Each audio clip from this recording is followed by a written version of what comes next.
Okay मैंने पिछली classes में आपको अपरेंट डेप्थ और अपरेंट शिफ्ट बताया था, जिसमें ऑब्जर्वर एरियर में था और जो ऑब्जेक्ट है वो डेंसर में था। ठीक इसी काम को हम यहाँ पर एक क्वेश्चन के रूप में कर रहे हैं। Apparent depth and apparent shift when object is in denser medium and viewed from rare medium. ये हम लोगों ने कह दिया था कि सिंस रिफ्रैक्टिव इंडेक्स म्यू बराबर हुआ करता है real depth upon apparent depth, अगर ये हमको मालूम है तो इससे हम रियल डेप्थ निकाल सकते हैं। रियल डेप्थ बराबर हो जाएगा म्यू इनटू अपरेंट डेप्थ। इससे अगर हम अपरेंट डेप्थ निकालना चाहते हैं तो अपरेंट डेप्थ बराबर हो जाएगा रियल डेप्थ बाई म्यू। अगर हम अपरेंट शिफ्ट चाहते हैं तो अपरेंट शिफ्ट बराबर हो जाएगा रियल डेप्थ में से अगर हम अपरेंट डेप्थ घटा दें तो अपरेंट शिफ्ट हमको मिल जा रही है, क्योंकि ऑब्जेक्ट हमारा यहाँ पर है और इसका इमेज रिफ्रैक्शन के कारण यहाँ पर बन रहा है। क्योंकि हम इसको यहाँ से देख रहे हैं, हमारी आई यहाँ पर है, तो real depth means H minus H by mu. यहाँ से एच को अगर हम कॉमन ले लेते हैं तो 1 minus 1 by mu into H, ये अपरेंट शिफ्ट है। ओके इसी पर मैं एक क्वेश्चन ले रहा हूं कि an air bubble in a glass slab जिसका रिफ्रैक्टिव इंडेक्स 1.5 है is 5 centimetre deep when viewed from one surface and 2 centimetre deep when viewed from opposite surface. The thickness of the slab will be, मतलब कहा जा रहा है कि हमारे पास एक स्लैब है और जब हम एक सरफेस से देखते हैं तो एक बबल 5 सेंटीमीटर पर दिखता है और जब दूसरी सरफेस पर देखते हैं तो 2 सेंटीमीटर पर दिखता है। तो बताइए कि उसकी थिकनेस क्या है। तो यहाँ पर ये निश्चित है कि ये दोनों डिस्टेंसेस अपरेंट डिस्टेंसेस हैं, 5 सेंटीमीटर और 2 सेंटीमीटर अपरेंट डिस्टेंसेस हैं। ओके तो यहाँ पर मुझे थिकनेस निकालनी है, हम इसको हटा रहे हैं, ठीक ना, इसको हम हटा रहे हैं।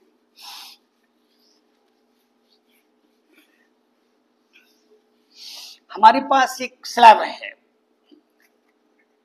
ये स्लैब है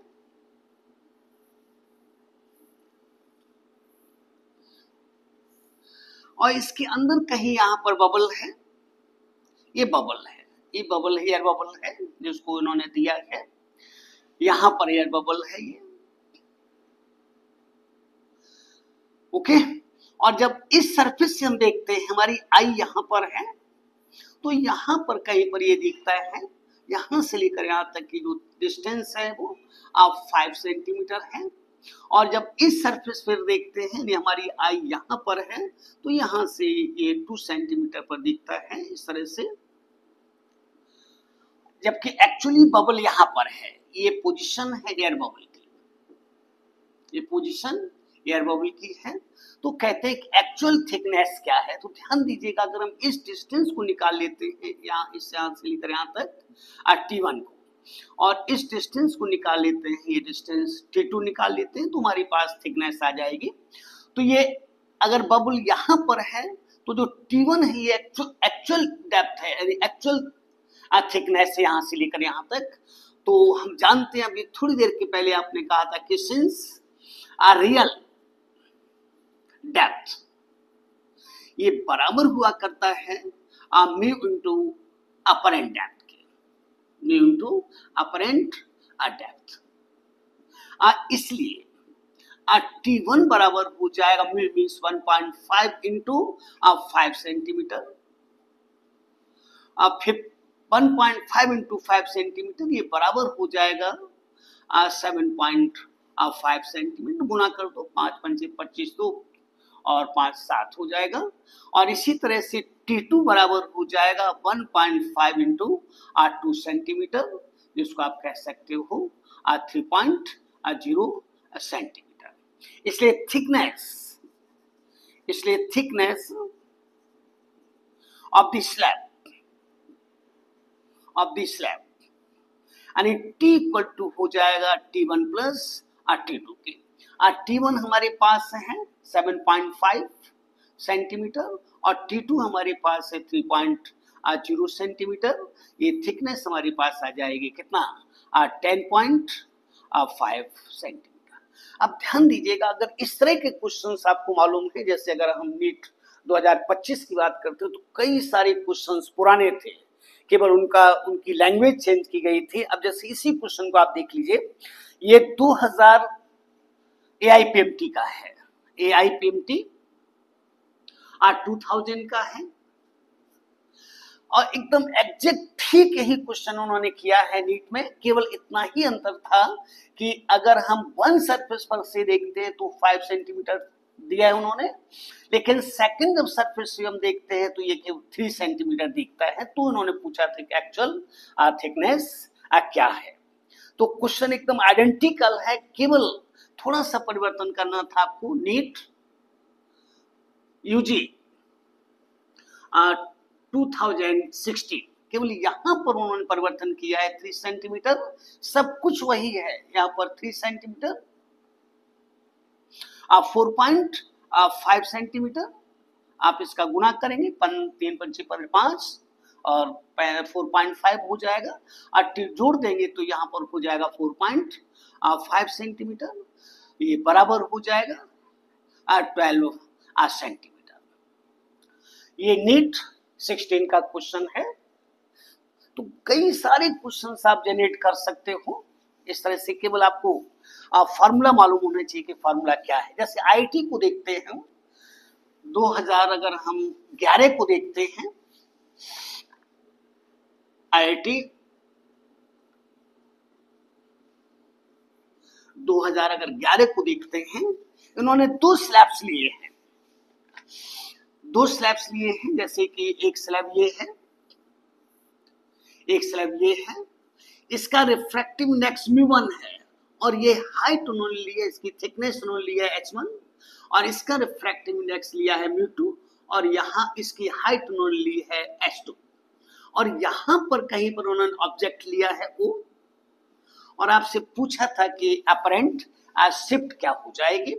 तो ध्यान दीजिएगा, अगर इस स्लैब की बात करते हैं, इस स्लैब की बात करते हैं, तो इसका इमेज कहीं यहाँ पर होगा, I1 होगा, और ये इमेज इस स्लैब के लिए ऑब्जेक्ट का कार्य करेगा, और निश्चित रूप से इसका इमेज कहीं यहाँ पर होगा सेकंड के द्वारा। तो यहाँ से लेकर यहाँ तक की जो डिस्टेंस है, यही हो जाएगी अपरेंट शिफ्ट हो जाएगा। तो अगर आपसे अपरेंट डेप्थ उन्होंने, ये अपरेंट शिफ्ट उन्होंने पूछा था, ये उन्होंने डिस्टेंस पूछा था, अपरेंट शिफ्ट। थोड़ी देर के पहले आपने कहा था कि सिंस अपरेंट शिफ्ट, जब एक स्लैब थी, अपरेंट शिफ्ट ये बराबर था, आपने कहा था 1 - 1/μ × h के, इसलिए अपरेंट शिफ्ट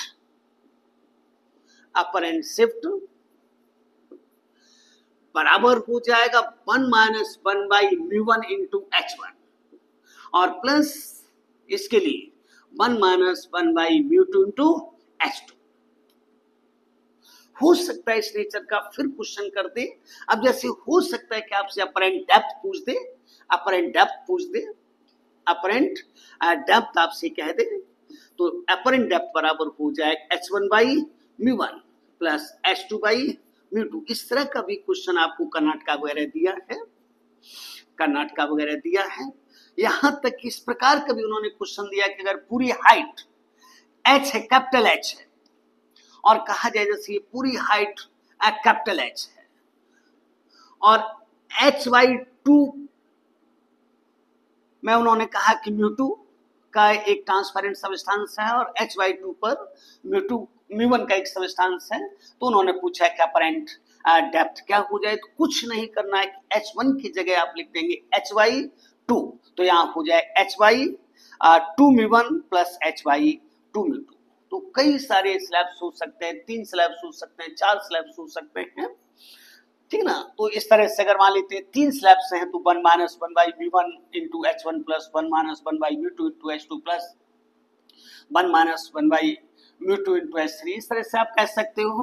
अपरेंट डेप्थ की अगर बात है तो h1/μ1 plus h2/μ2 plus h3/μ3 plus h4/μ4 कह सकते हो।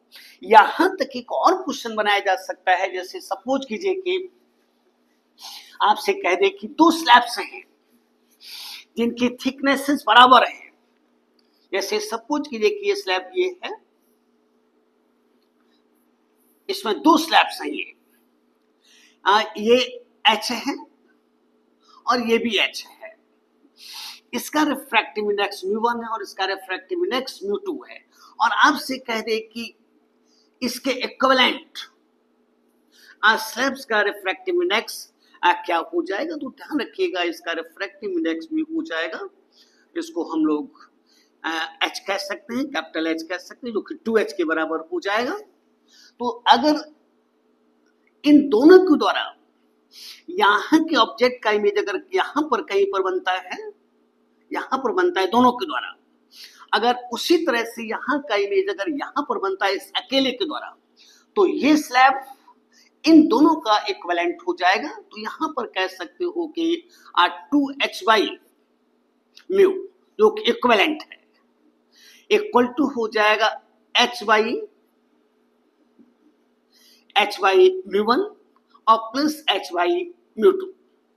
इससे हम इसको काट सकते हो और यहां से कह सकते हो 2/μ इक्वल टू हो जाएगा 1/μ1 प्लस 1/μ2। यहां पर here mu is harmonic mean of